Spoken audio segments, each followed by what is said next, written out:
Okay Shekhar, ఇంకేమైనా updates ఉంటే నాకు వెంటనే ఫోన్ చేయి. అలాగే మేడం.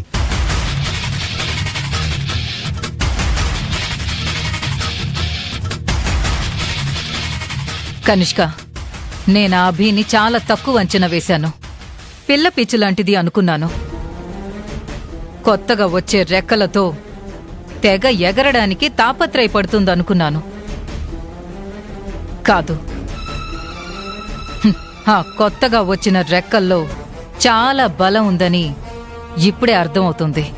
అవును మేడం, ఆ అభి గురించి నాకు బాగా తెలుసు. తెలివివంతురాలు, ధైర్యవంతురాలు. కానీ కోర్టులో కేసులు వాదించేటంత గొప్ప తెలివితేటలుంటాయని నేనెప్పుడూ ఎక్స్పెక్ట్ చేయలేదు. ఆధారాల కోసం ఇంతగా దూసుకుపోతుందని అస్సలు ఊహించలేదు. అందుకే కనిష్క, చిన్న పామును కూడా పెద్ద కర్రతో కొట్టాలని పెద్దల ఊరికే చెప్పలేదు. అభిని మనం తక్కువ అంచనా వేసి తప్పు చేశామని ఇప్పుడు నాకు బాగా అర్థమవుతుంది. ఇక నుంచి మనం కూడా కొంచెం కేర్ఫుల్గా ఉండాలి. మీరు అభి గురించి భయపడుతున్నారా? ఇది భయం కాదు కనిష్క. యుద్ధంలోకి దిగేటప్పుడు ఎదుటి వాళ్ళకి ఏమీ తెలియకూడదని మనం అనుకోకూడదు. అలా అనుకుంటే మనకి ఓవర్ కాన్ఫిడెన్స్ పెరుగుతుంది. అభిని చూసినప్పుడు నేను చేసిన తప్పు అదే. ఏమీ తెలియని అభిని ఓడించడం ఎంతసేపులే అని కొంచెం ఓవర్ కాన్ఫిడెన్స్తో బిహేవ్ చేశాను. అందుకే అభి ఏం చేయబోతుందో ముందే నేను ఊహించలేకపోయాను. Yes, now I got it. ఇప్పుడు నాకు పూర్తిగా అర్థమవుతుంది. అభిని ఓడించాలంటే నా పూర్తి స్థాయి తెలివితేటలు నేను కూడా ఉపయోగించాలి. మీరేమైనా చెప్పండి మేడం, ఆ అభి మాత్రం కేసు గెలవడానికి వీల్లేదు. Don't worry Kanishka, I will take care of it.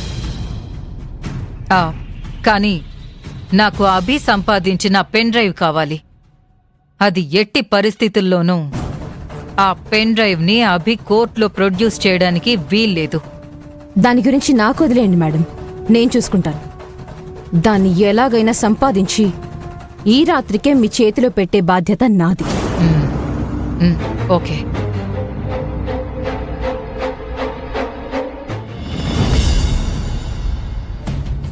Constable, cell open చేయి. సార్, ఇంతకీ మీరు?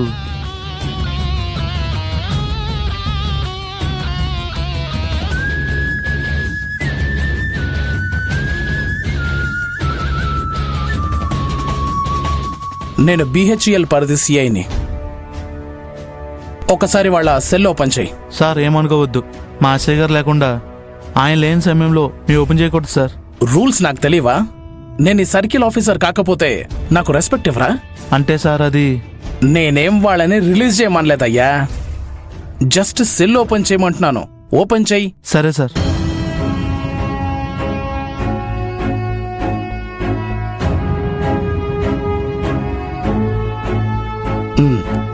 అంకుల్, ఆంటీ, బయటికి రండి, పర్లేదు,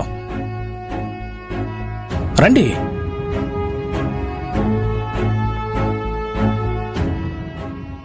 అత్తయ్య, మావయ్య, మీరు బాధగా ఉంటారని తెలుసు, భోజనం చేసుండరని తెలుసు. అందుకే మీకోసం భోజనం తీసుకొచ్చాను. తీసుకోండి.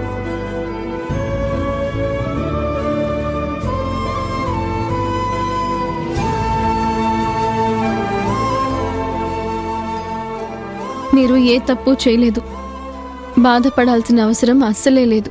మిమ్మల్ని నిర్దోషులుగా నిరూపించే ఆధారం మాకు దొరికింది. త్వరలోనే మిమ్మల్ని బయటకు తీసుకుని వస్తాను. అవునన్న, అభి చాలా మంచి ఆధారం సంపాదించింది. దాంతో మీరు బయటకొచ్చే అవకాశాలు చాలా ఉన్నాయి. ఇక దాని గురించి ఆలోచించకుండా వచ్చి భోంచేయండి.